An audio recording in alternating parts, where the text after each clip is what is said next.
What now is the result of the miraculous passage and return?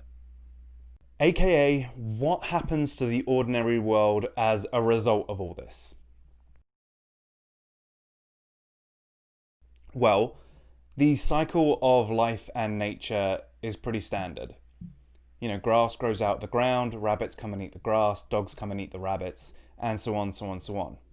Now, that harsh reality can lead people to feel really guilty about, what they have to do to survive. And so, as a response to that, they create this idea of themselves as the exception, or that they're doing it for good reasons, right? And that then leads to a misunderstanding of themselves and the way the world works. And the point of stories is to get rid of that misunderstanding by really looking at who and what we are, figuring out how the world really works, and then bringing those two things together.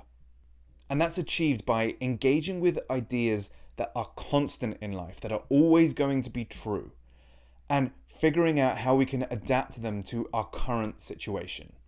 And that way we can change our day-to-day lives for the better. Even as a person casts off worn-out clothes and puts on others that are new, so the embodied self casts off worn-out bodies and enters into others that are new. Weapons cut it not, fire burns it not, water wets it not, the wind does not wither it. This self cannot be cut, nor burnt, nor wetted, nor withered. Eternal, all-pervading, unchanging, immovable. The self is the same forever. A hero can lose their way if they're worried about the outcome of the change that they're making. By allowing the outcome to be a result of the lesson rather than a result of who they are, they can free themselves of that worry. A hero is always going to be the container of the lesson, no matter who they're implementing it on behalf of. When the lesson's being taught, it shouldn't be about the hero. It should be about the lesson, irrespective of who is telling the story. And once people are tuned into the lesson and not the hero, that's when that lesson is ready to be delivered to the world. The hero is the one who's pushing for change. Not of things that have changed, because they know that they are the change they want to see.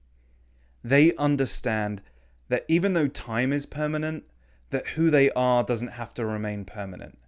That they don't have to be scared of the next thing that comes in life, because what seems permanent now might change and improve their lives. Thus, the next moment is permitted to come to pass. When the Prince of Eternity kissed the Princess of the World, her resistance was allayed.